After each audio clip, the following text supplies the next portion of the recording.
So thank you very much to everyone for joining us this evening for the final installment of the Team Global webinar series for the spring series. It's much appreciated for all of you for coming. I'm Chris, I'm an executive committee member here at Team Global. Team Global was founded in 1958 as the European Atlantic Movement and is an independent apolitical educational foundation.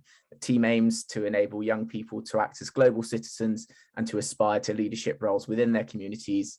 We empower them to consider world issues and to take their part in resolving problems and promoting solutions. We work alongside students through our student-led initiative, The International Perspective, in which a team of students help their peers and wider society to become more aware of international issues. Through webinars such as this, we are engaging students from across the UK to think globally on a range of issues ranging from cybersecurity, global inequality, and in the case of this webinar, net zero and the issues that come with it. So thank you very much to Andy Meyer for joining us. He's from the Institute of Economic Affairs. So the IEA is the UK's original free market think tank, founded in 1955.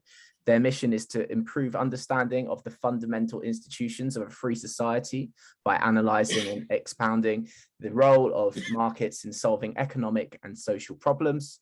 Given the current economic challenges facing Britain and the wider global environment, it is more vital than ever that they promote the intellectual case for a free economy, low taxes, freedom in education, health and welfare, and lower levels of regulation.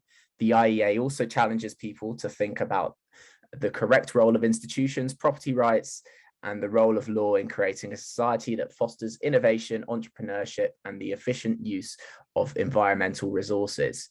So Andy is the Chief Operating Officer at the IEA and has worked as Head of Public Affairs UK and Ireland at the BASF PLC for 7 years.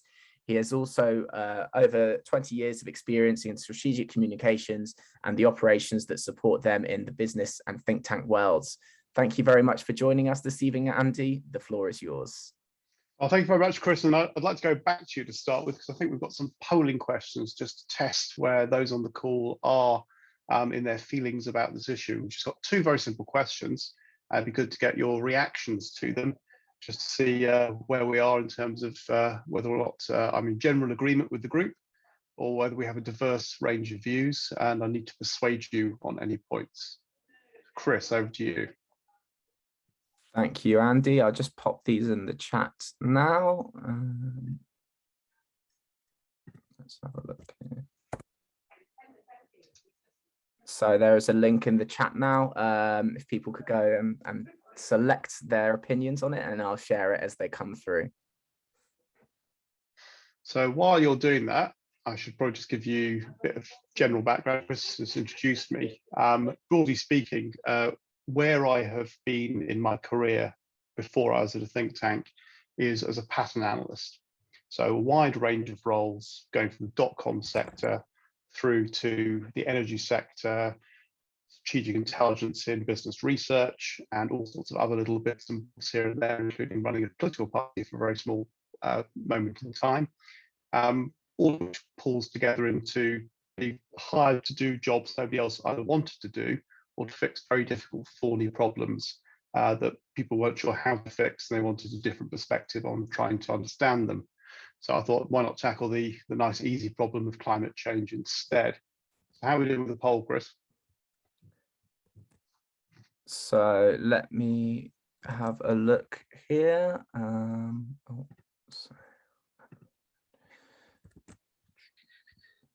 So we have a couple coming in as pessimistic, and we've got a few more as optimistic as well.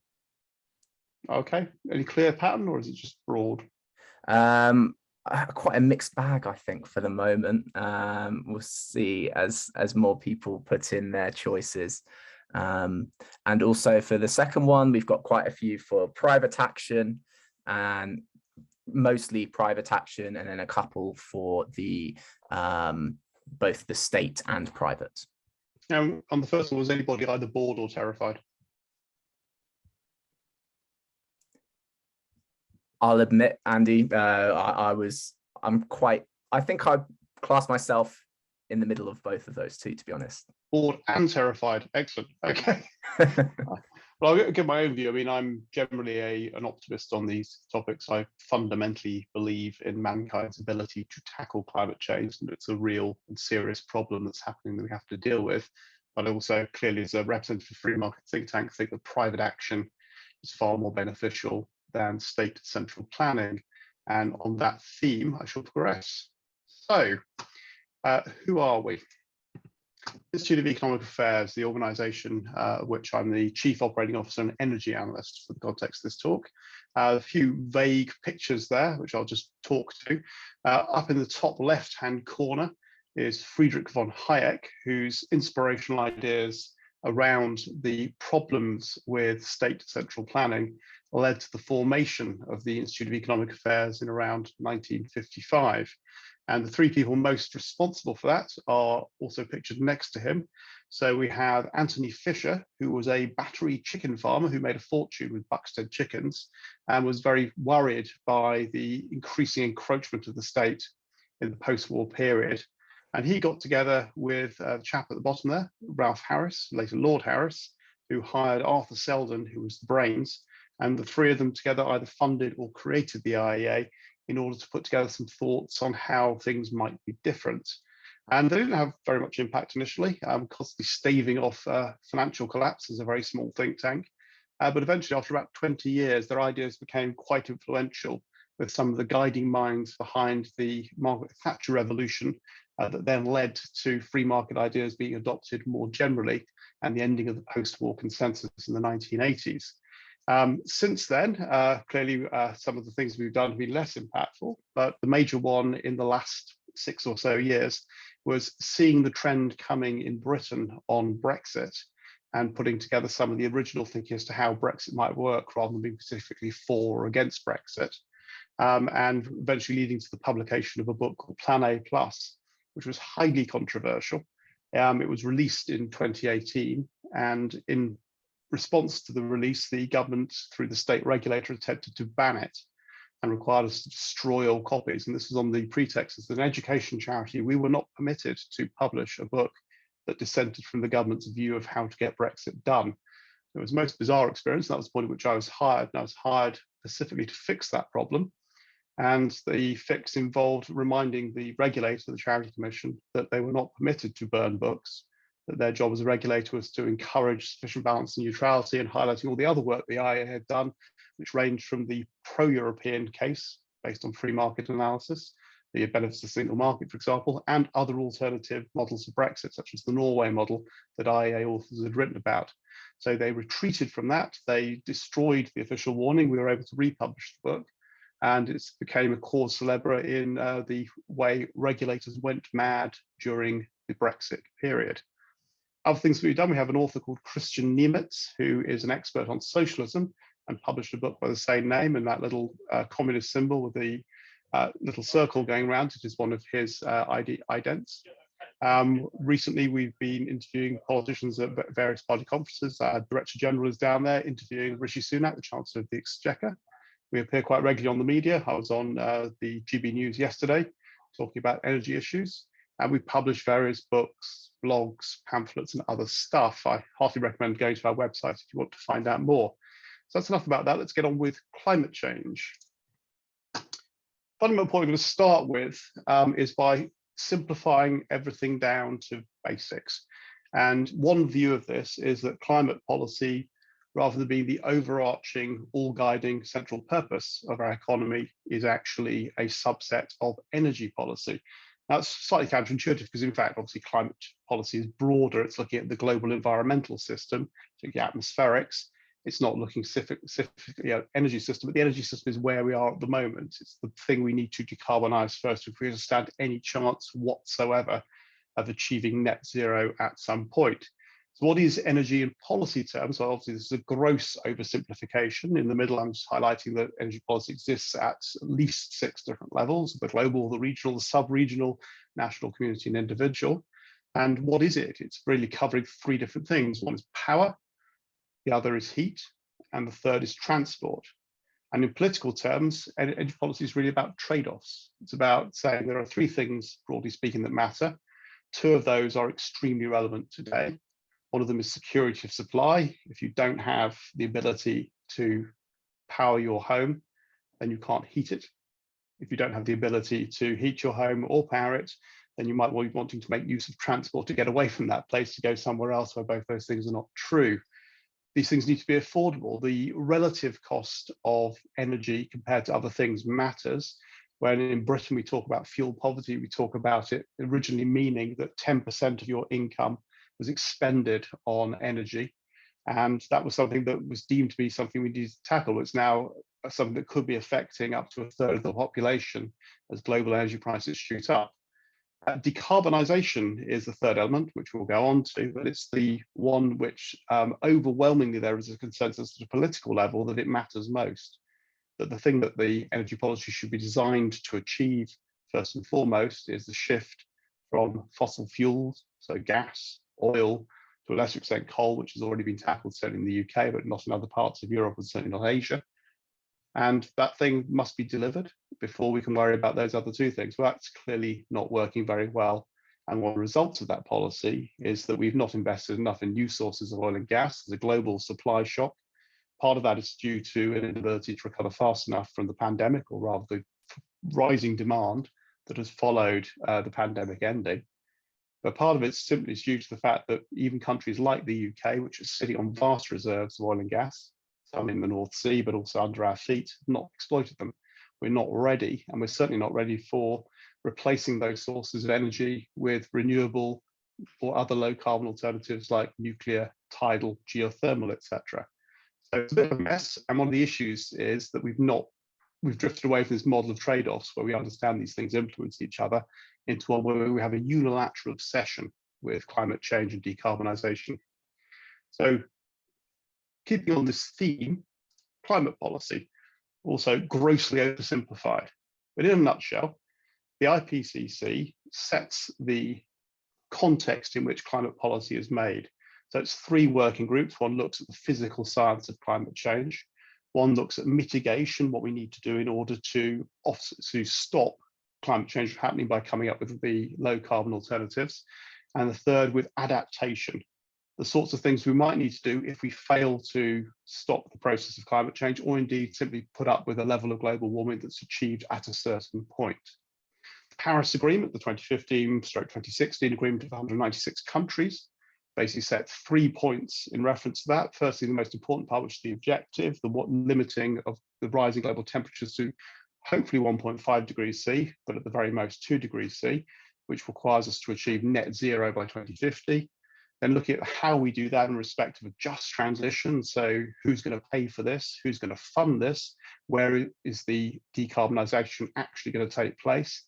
And then a fundamental transformation of the economy and society, which is one of the most controversial areas where the agreement and some of the politics behind it strays into things that conflict with national actors.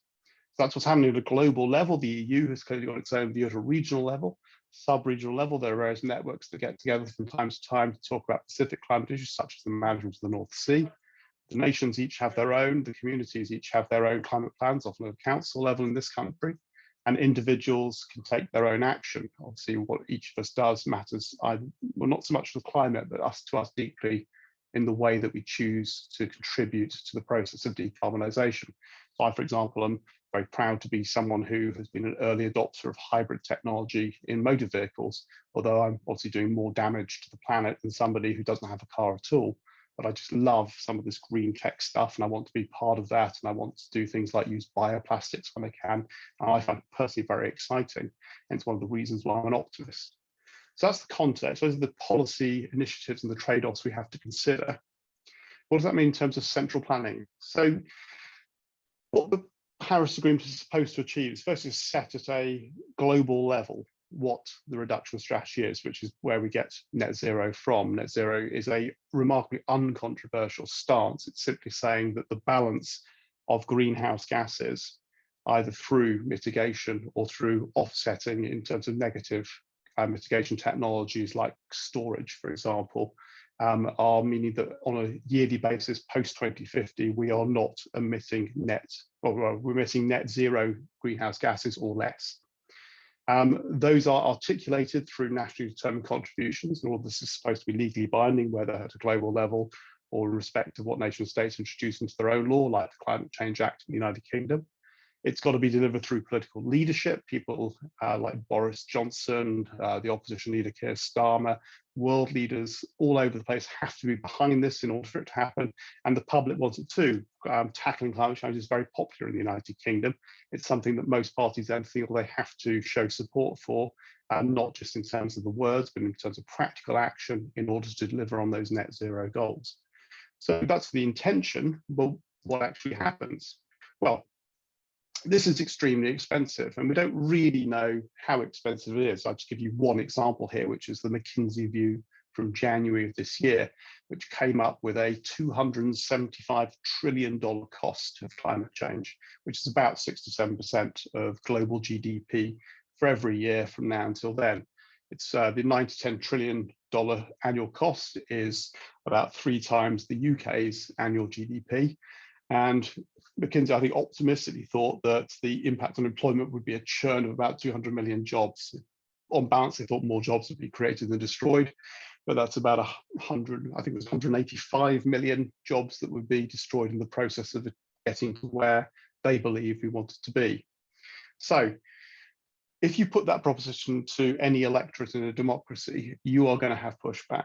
And we're seeing that now. People are getting extremely angry, for example, about the price of fuel, not just in the UK, but across Europe and the United States. There's some mitigation to that. The war in Ukraine, for example, means that people are prepared to take some pain if they believe it will stop, for example, enriching the Russian war machine. But public support and political leadership are polarizing. That's leading to a rise of populist movements. And although net zero is not the sole cause of that, clearly, there are other things going on like the culture wars. It's one of the driving factors. And part of this comes back down to this point that we're not looking at trade-offs. We're not saying to people, we understand this is painful. We understand there are things that we need to do. But in order to get there, you will have to pay more money. Well, people don't necessarily accept that. And maybe they shouldn't in some cases. So what do we mean by the delusions of central planning? Well, let's start with the first problem, net zero by a fixed date. Okay, so it sounds like a perfectly reasonable position to take, but in reality, it shouldn't be legally binding, it's an aspiration. So if we get to 2050 and the number of carbon atoms that have been removed from the atmosphere is X minus 1, we have not failed. It's not a simple decision of saying that if we get to 2050 and we're not yet net zero, that global warming will cause the planet to cook. What the IPCC actually says in some of its scenarios is that you can go past this point and then get back to it in order to limit the global temperature rise.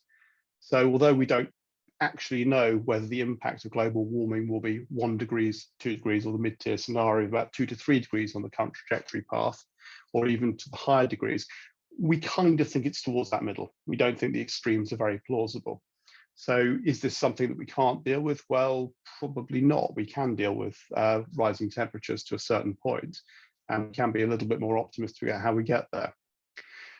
In terms of the structure of it, this is a global agreement with global enforcement where we don't have a global demos, we don't have a global government, and we do have free rider problems. If the UK, for example, does what we say we will do and lead the world in tackling climate change, that broadly translates into we will have higher carbon prices than anybody else. That doesn't mean we're going to actually improve the prospects of global warming. It potentially means that we will be paying for other people not to do their part of the job. So the global agreement in itself is a nice idea. It's got a lot of popular support at an elite level, but it doesn't necessarily translate into anything and could create the same sort of problems that we saw during Brexit, where elite opinion collides with popular opinion, and you again get increasing tension and polarization. One of the optimists about this sort of approach, quite famously, is Mazzucato.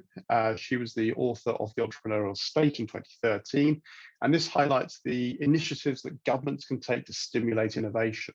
So a view I would say was echoed by Dominic Cummings when he was in the British government, who looked at moonshots and the Apollo project as a model for delivering technological change.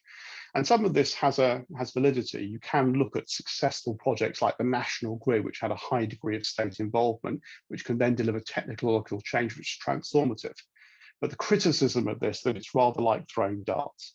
The state is not good at picking winners. And a good example to counter this idea is what's happened with British nuclear policy, not just recently, but in the 20th century. We are paying £3 billion a year for the mistakes of trying to lead the world in nuclear energy in the 1950s and 60s.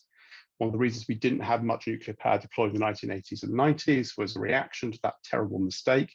And now we're repeating it all over again with EDF Energy, the Hinkley Point nuclear plant, the Sizewell C follow-up.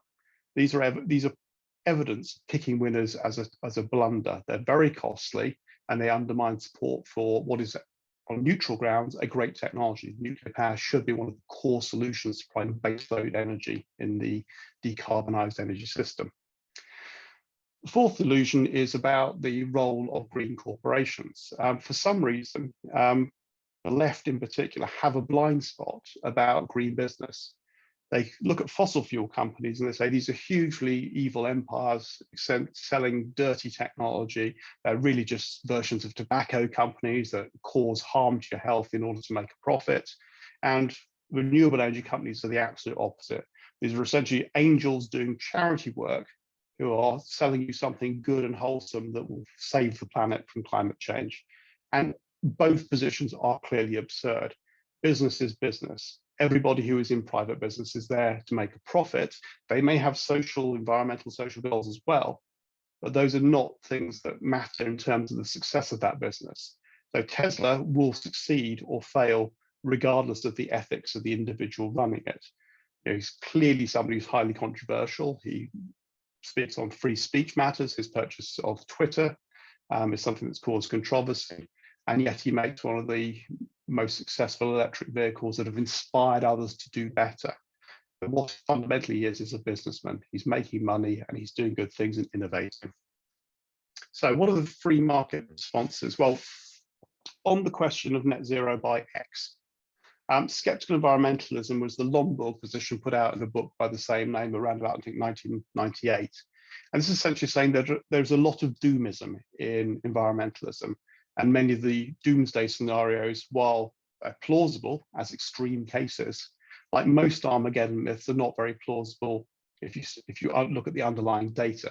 So, for example, the common myth that we are facing catastrophe from warming, such that we cannot afford to deal with the consequences, is something that is frequently challenged. We are not experiencing more damage to either in terms of lost lives or economic damage from flooding. Extreme weather events is something that we can get to grips with. We are not starving. In fact, we are dealing with famine quite successfully. People are dying from it less and less. Other health risks from a warming planet are things that can be dealt with through other technologies. But essentially, it's a very long and articulate adaptation argument.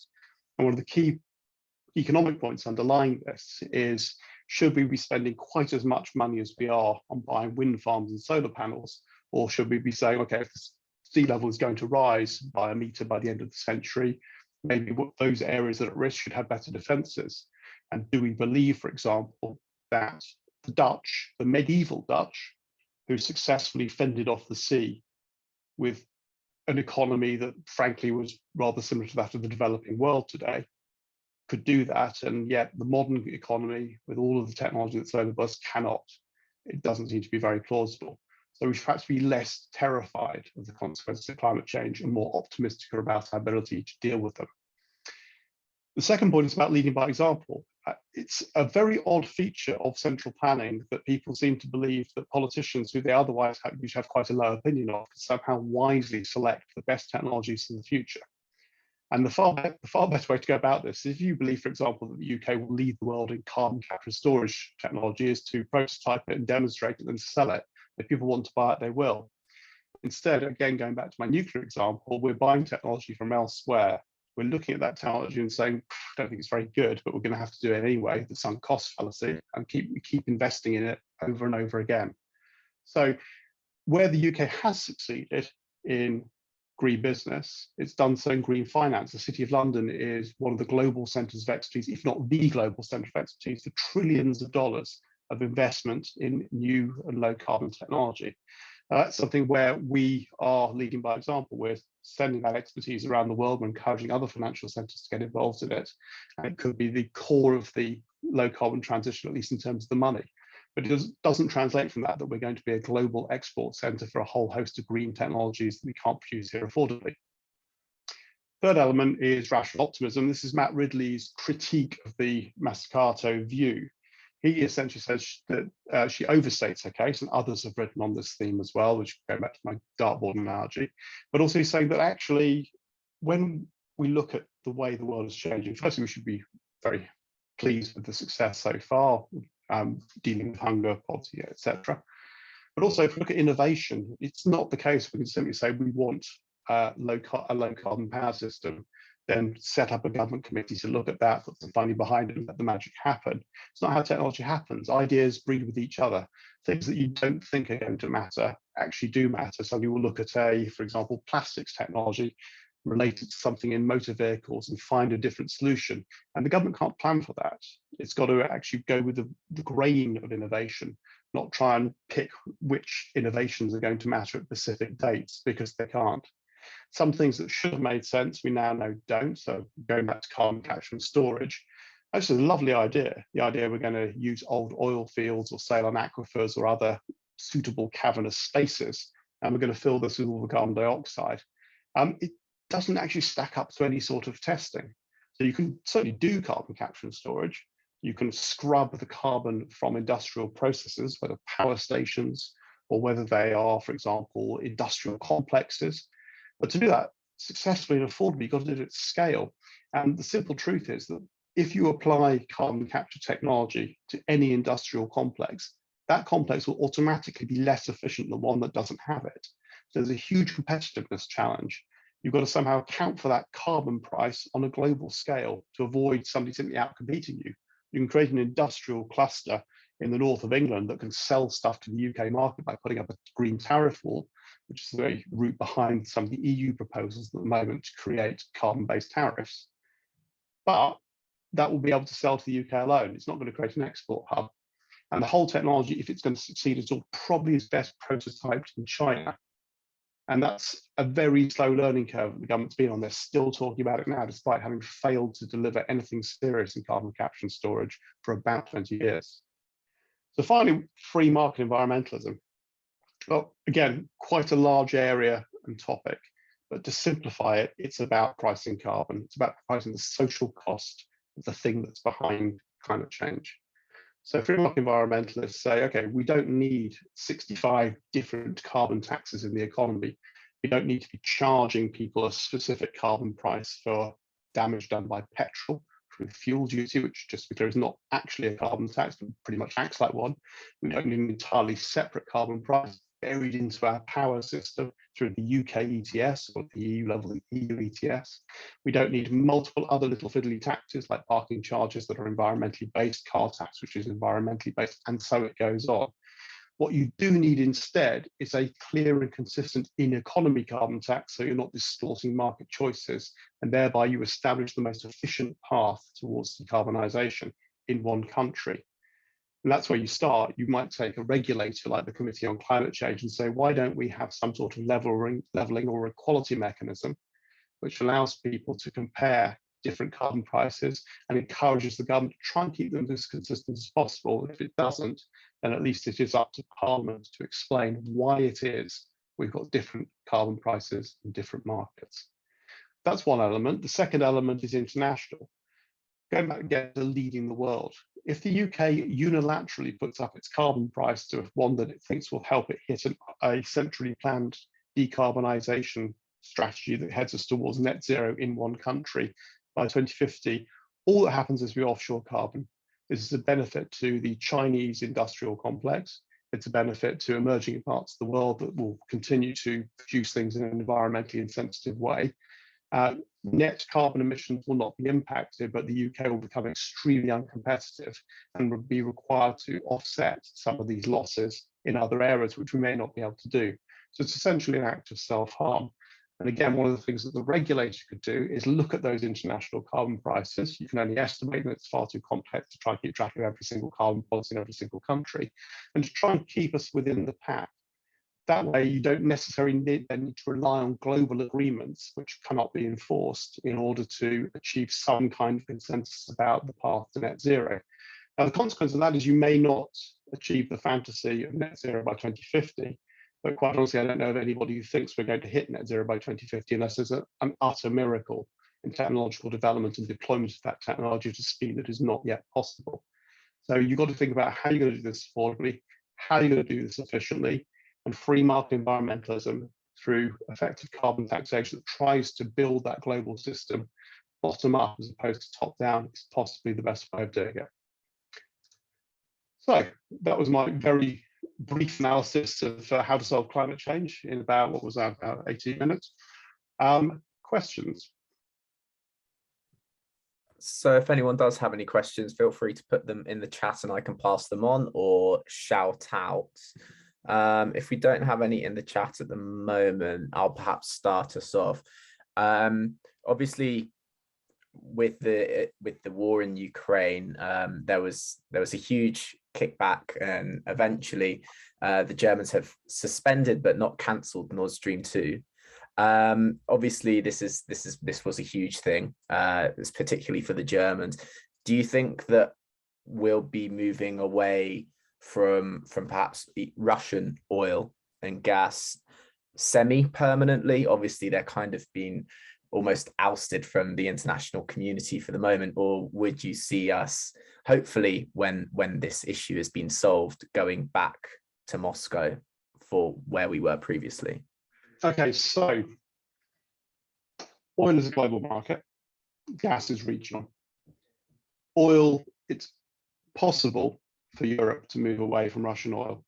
Most of the world's supply comes from other places, and the key goal for international policymakers at the moment is to try and persuade OPEC to increase supply. Now, OPEC at the moment is sitting rather pretty. It's getting a lot of revenue from the very high price and has no great incentive to upset Russia by taking decisions now that Russia would consider to be an act that interferes in the progress of the war. So most of the OPEC countries are far more neutral on the conflict between Russia and Ukraine than most of us in the West. So that's not necessarily going to happen, but it would clearly solve the problem and would enable us to make more shipments of oil or refined products into Europe. Gas, much more difficult. Germany made a terrible blunder with the Energiewende. There's a policy decision to try and simultaneously end the use of nuclear power on exaggerated safety fears, while shifting to renewables and in the process becoming far more dependent on Polish coal and Russian gas, has left them highly exposed to this conflict. But they cannot remove that dependency overnight. The 20% of the economy that's manufacturing based, which I used to work with, is dependent. If they can't build the terminals to get gas in through LNG, which they're trying to build floating terminals at the moment, that's one problem. Pipeline networks are all geared towards the east, not getting things in from the west, another problem. And it's going to be, I thought, at least a 2, 3, 5 year process. Nord Stream 1 is still operating, which is 55 BCM from memory, and various other ones are cutting across the Ukraine and still pumping during the conflict. So the situation is desperate for Germany and other Eastern European states. And they know that what they are doing from a moral point of view is against the ethos of the rest of Europe, with the possible dishonourable exception of France, which is taking a path of studied neutrality despite having no dependence whatsoever. They have their nuclear system, which is possibly the most secure during this crisis. I would hope that the situation we are in will persuade the British government that rapidly expanding our use of the North Sea and kickstarting fracking to demonstrate to the rest of Europe that it's not as scary as it was feared 10 years ago would be one way we can accelerate our own solution to that problem, rather than relying on the goodwill of Saudi Arabia, Iraq, sanctioned Iran, Venezuela, and other countries with whom we have had problems that, while not on the same scale of those with Russia at the moment, are certainly not small problems. Brilliant. Thank you, Andy. And I noticed that Anthony's put a question in the chat, and he says, bearing in mind we still have a demand for oil and the situation in Ukraine has interfered with supplies, which might result in the development of new fields in the UK. Would photosynthesis be an effective remedy for extracting CO2 from the atmosphere? So could you clarify, are you referring to the technologies that allow you to create olefins using, for example, genetically modified algae in solar tubes? Which particular application of photosynthesis technology is being highlighted there? Photosynthesis, sorry, I think I'm on, here we are. Photosynthesis as regarding the planting of trees and vegetation, plus the use of seaweed, I believe, which is a method of extracting carbon from the atmosphere. Okay, I mean, my honest answer to that is I don't know, but I would love to see somebody finding a way of funding that through the carbon price in the UK economy, or carbon prices, and then seeing if a viable set of businesses could be built around it, with them all competing with one another to do a better job of testing that proposition. And my suspicion would be, if that works, it probably works a lot better somewhere else other than the UK, somewhere with more sun and potentially just as much coastline, but I don't know. Thank you, Andy. Sorry. Well, I'm here. Could I ask another question? Well, I'm on the screen. What is your forecast for the movement or mass movement of people due to climate change? I'm thinking of perhaps flooding in certain countries like Bangladesh, or perhaps the drying of countries which result in famine and the movement of people. Is there any forecast, any planning for the movement of people? I think that there's about 80 million refugees in the world at the moment, and I'm just wondering whether there's any plans for climate change. Okay, so the question itself would be better answered by an expert on the impact of climate change on flooding. I mean, my understanding of the Bangladesh situation is there's a classic case study in exaggerated risks, such that people have assumed that Bangladesh is still the same country that it was in the 1980s, and is utterly incapable of dealing with its own flood risks. Whereas in fact, Bangladesh is engaged in a widespread program of sea defences and ensuring that their own protection is there. So the impact may not be as severe as we fear.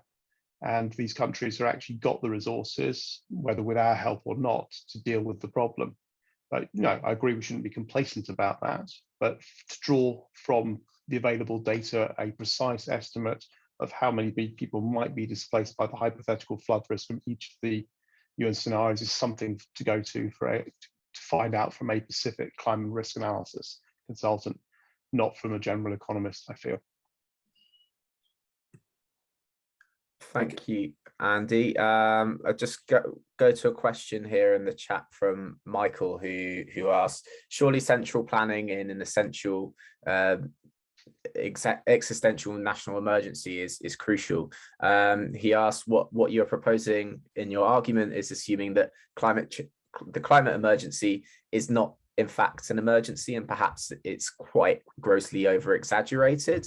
But then he asked, what if the doomists or those climate scientists that say 2050 is a fixed date are right? Obviously, then there's no going back. But if not, then there's no harm done. Could you perhaps go into well, it's an interesting combination of the Pascal's wager gamble, which is that even if you don't believe in God, you should at least pick a religion to believe in, such that in the event you turn out to be wrong, you haven't really wasted your time. But this, I think, underestimates the trade-off cost problem. If we're trying to mitigate a problem which is in fact less severe than we feared, and we're in fact better able than we hoped to deal with it, then those will have been wise decisions.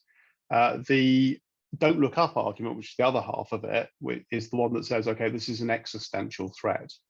This is something that, while it is not exactly the same as a meteorite heading towards the Earth, which will kill us all, which is something that will cause substantial deaths, substantial harm to the environment, substantial harm to animal life, and will be catastrophic. So in that regard, should be considered an emergency. But I think one of the things that the Green Movement has done, which has damaged the cause of tackling climate change, is to treat everything as an hysterical emergency. When you're screaming at people every day that you're going to die, they just stop listening.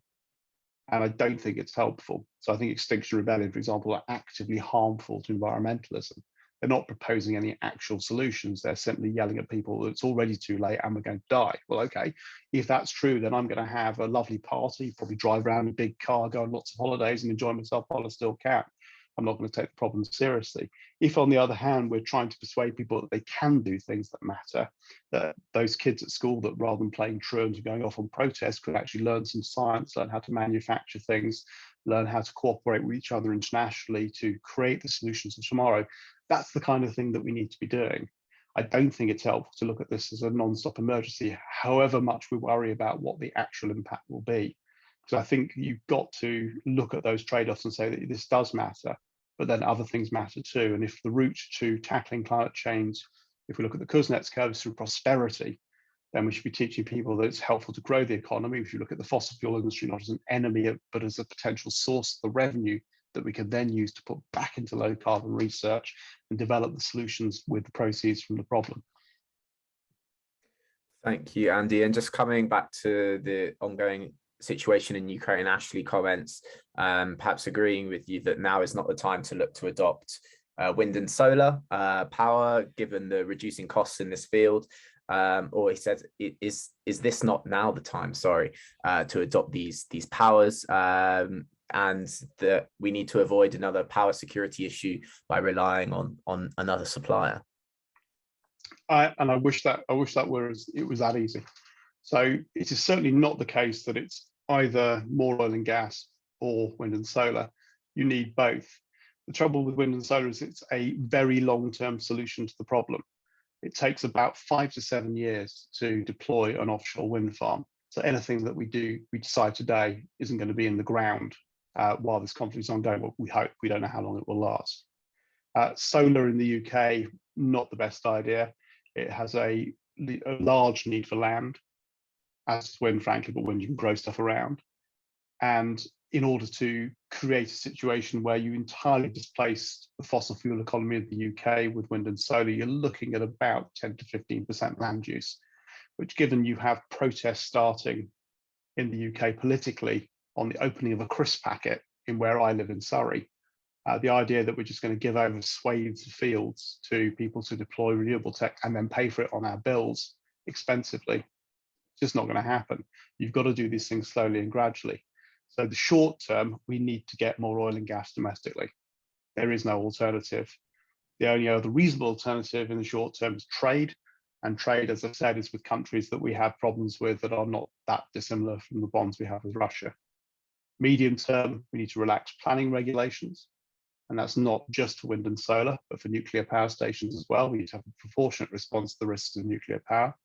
We need to relax planning regulations on fracking, such that it can't be the case that every single time they put the drill in the ground, you have to have a debate about climate change that takes 3 years, and then you repeat it to Michael Gove, the Secretary of State, and then Michael Gove decides, well, I'll let this one go through because it's attached to a hydrogen project as feedstock, but not these two through because one of them's got a fence in the wrong place, which are real decisions that happened in the last week. And so it goes on. So everything in the energy mix is important, but we can't be naive enough to believe that we are going to simply solve the problem with renewables overnight. It's going to take decades. Thank you, Andy. I'd just like to pass the floor to Michael, who's got his hand up. I would challenge the general philosophy that you seem to be proposing, that central planning is not the way to deal with an approaching emergency. You may well argue yourself that it's not an emergency anyway, which I would dispute because I'm a climatologist and geologist, among other things, and I am very much conscious that there is an emergency approaching. But we did not, going back to the Second World War, this country could not have resisted Nazi aggression, the invasion from the continent by the Germans, without central planning. We could not have dealt with COVID without central planning. Leaving it to market forces would not be a way of overcoming major emergencies like that? Okay, so Michael, can you define for me what an emergency is that requires a central planning response? Is there a clear definition? Now you are playing with words. It's important. If you cannot imagine that 1940 and the fall of France and Dunkirk and all the rest was not an emergency, a threat to this country's independence, if you cannot imagine that COVID is a major threat and an emergency, there's no argument to be made. No, but, okay, Michael. Let's sorry, take those. We have in the first case we have a clear evidence of millions of what people. is confronting humanity in terms of climate change and increase in sea level, the increase in the amount of energy going into the atmosphere, resulting in increasing intensity of hurricanes. One could go on a lot of this. If you cannot see that that is an emergency, then I don't know where that analysis gets you, Michael. Yeah, I mean, okay, but there's no argument because I don't see where that analysis gets you. I mean, all of these things matter. Now, if we are looking at the risk of increased risk of flooding, then the question is the answer spending lots of money on solar farms and wind farms, or is the answer some mix of that with building better sea defences and better domestic flood defences? Because fundamentally, I care about mitigating the impact of climate change when it happens, if we can't stop it. And if we can stop it, great, but I'm not seeing any evidence of that from any of the scenarios in terms of the way we are likely to deploy technology. Whereas, nuclear power, for example, it takes 14 to 17 years to go to a nuclear power station in the UK. Well, what use is that to something that's supposed to be solved by 2050? We're not going to have a whole fleet of things in the 2040s, are we? But your argument is still centers on the idea that central planning is not the answer. Well, no, it's not efficient when picking between millions of different choices. I mean, decarbonisation of the entire economy isn't just about the energy system. It's also about replacing fossil fuels in the chemical feedstock supply chain, which feeds every single manufacturing supply chain, including those that go into the production of technologies for energy. So these are not things the government can pick. It can't decide at this moment what it is that will replace the use of a particular type of plastic in a particular application in a particular industry, most of which will not be in a particular country. We don't know whether we should be importing that stuff and letting, say, the Chinese develop better technologies or importing it. We have to have some mechanism for deciding. And really, it is about the wisdom of politicians centrally planning these things and picking winners versus the price mechanism of the way of determining that efficiently. So your alternative is the free market, basically. Well, it's a free market constrained by something like a carbon price or a set of carbon prices that are at least broadly balanced based on what we think the path would be then to decarbonisation. So the role of the state in that would be to set the criteria in which the market mechanisms could work. So in that regard, it's say somewhere between a free market and a social market argument. It is not, though, to say that we can just solve this by leaving it to people who know better than we do. That never works. And where it does work, I think it's more by luck than by good judgment. I think your example on the pandemic example, I think we got the vaccines right. We got the initial response on the care homes example disastrously wrong. We trusted politicians to make these choices, they screwed it up. And there's a huge debate about whether it was the right thing to do to lock everybody up as long as we did. Chinese are continuing that experiment today. They are perhaps the masters of central planning, and it's appalling. These are, we're trading civil liberties for some other part of government's failure to deploy vaccines. But to go to your central point, I don't think declaring everything an emergency, particularly when it's a cross-economy issue that requires billions of decisions, is helpful. I think you just put people off and make them believe that they're doomed and don't need to do anything. Thank you, Andy. Thank you, Michael. I think if we have time at the end, perhaps we can come back to this, but I'm cautious of, we've had a couple more questions come through. So Maureen asks, well, she states that we already have the knowledge of how we need to tackle all these issues within the climate and biodiversity. It's more of an issue with the government being willing to adopt them, even if they could afford them. So is it so far removed from helping perhaps those countries that maybe don't necessarily have the economic ability to perhaps go down these routes of net zero? And she also, attached to this question, asks, obviously a lot of these issues have been created with Western countries and economies. How would you combat this in terms of these poorer countries having to digitize and become more green without getting those positive economic influences? Well, the fastest motive for reducing global inequality and reducing poverty through prosperity is free trade.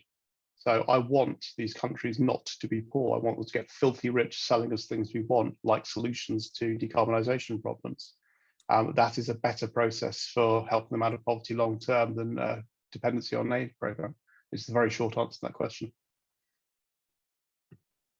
Thank you, Andy. And I think we've had another one come in from Lynn, and she asks, obviously, with the UK being with Brexit and the ongoing negotiations over the past couple of weeks and months and years now, there's obviously an issue with Horizon Europe, and the UK was originally going to continue on that program.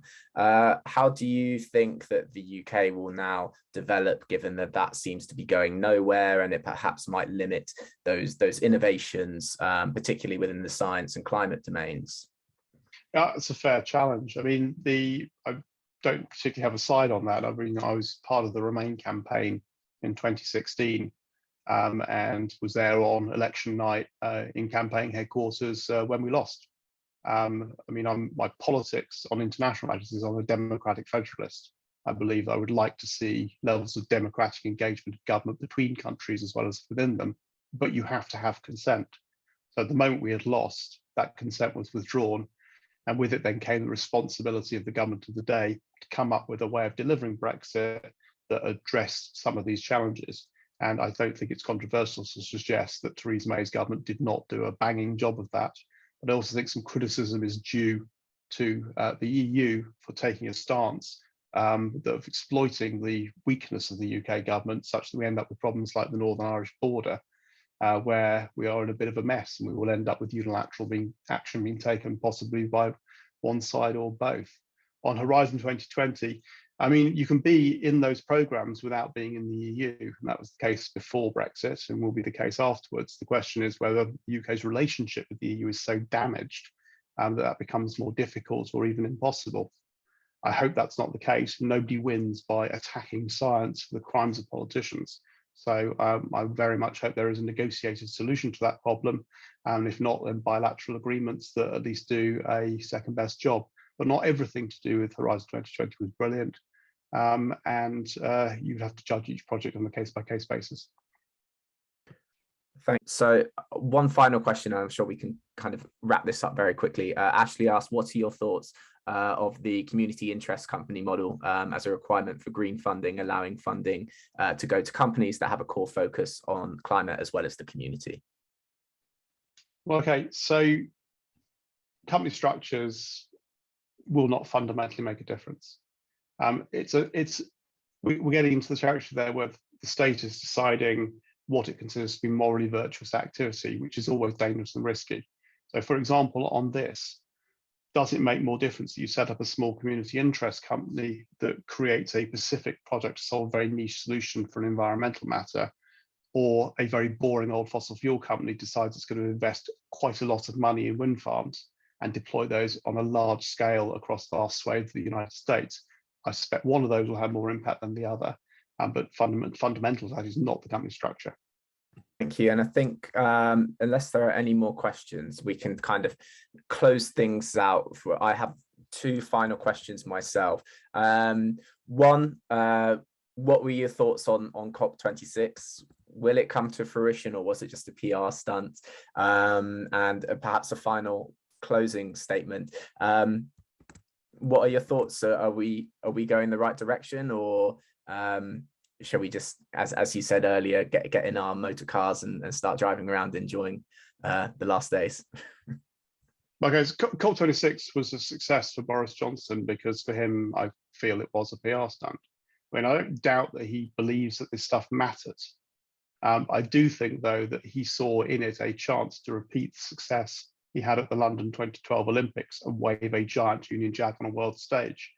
There was clearly a lot going on behind the scenes, much of which involved people other than politicians doing very serious things, making deals, thinking about technology partnerships. And those are the things that actually matter. But in terms of the politicians flying around the world to lecture everybody else about reducing their carbon emissions, I think it's a bit of a shambles. I would rather that sort of thing happened by phone call and negotiation rather than showpiece events like COPs, because I don't think it's what's fundamentally going to make the difference. In terms of rounding up, I remain an optimist. I think that we will solve this problem. I think in 2100, we will not be talking about climate change other than in respect of the history books, looking back at how we solved the problem, and being, for us living here today, being genuinely surprised about what those solutions were. We don't know what the future will bring. We do know that we're pretty good at dealing with these challenges when they come up, and we can do it. So that's where I will conclude. Brilliant. Thank you, Andy. We've pretty much finished bang on time. So thank you very much for your time this evening, and for everyone coming today. I'm sure you found it incredibly insightful, and hopefully we'll all leave a tad more optimistic, at least in my state, than we did an hour ago. So thank you very much, Andy, for coming, and I hope everyone has a wonderful evening, and do hope to see you soon. Thank you very much. Thank you very much. And thanks for the excellent questions. Thank you, Andy.